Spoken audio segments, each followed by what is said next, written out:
गणपती बाप्पाच्या आगमनासाठी मुंबईत तरुणाईची तुफान गर्दी. रुग्णवाहिकेला वाट करून देताना गणेश भक्त. नमस्कार, महा 83 डेली न्यूजमध्ये स्वागत. आज दिनांक 16 ऑगस्ट 2026.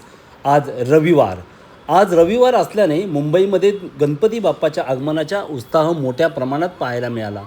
मुंबईतील विविध गणपती कारखान्यामधून बाप्पाच्या मूर्ती मंडळाकडे रवाना होत असताना चिंचपोकळी, परेल, करी रोड आणि लालबाग परिसरात हजारो गणेश भक्तांची गर्दी झाली होती. या मार्गावर तब्बल 10,000हून अधिक तरुण मंडळी बाप्पाच्या आगमनासाठी आणि स्वागतासाठी मोठ्या उत्साहात सहभागी झाल्याचे चित्र पाहायला मिळाले. ढोल ताशांचा गजर, जयघोष आणि गणपती बाप्पा मोरयाच्या घोषणांनी संपूर्ण परिसर दुमदुमून गेला होता. मात्र याच गर्दीतून एका रुग्णवाहिकेला वाट करून देण्याचे आव्हान निर्माण झाले. रुग्णवाहिका येताच अनेक गणेश भक्तांनी बाजूला होत तिला मार्ग करून दिला. एवढ्या मोठ्या गर्दीतून रुग्णवाहिका मार्गस्थ होत असल्याचे दृश्य पाहायला मिळाले.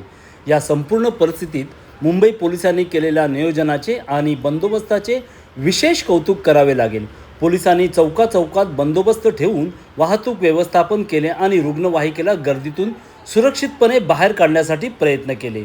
गणेश भक्तांबरोबरच रुग्णवाहिकेला वाट देऊन माणुसकी जपणारे हे दृश्य निश्चित कौतुकास्पद आहे. गणपती बाप्पा मोरया. मी महा 83 डेली न्यूजसाठी समीर मार्कंडे, मुंबई.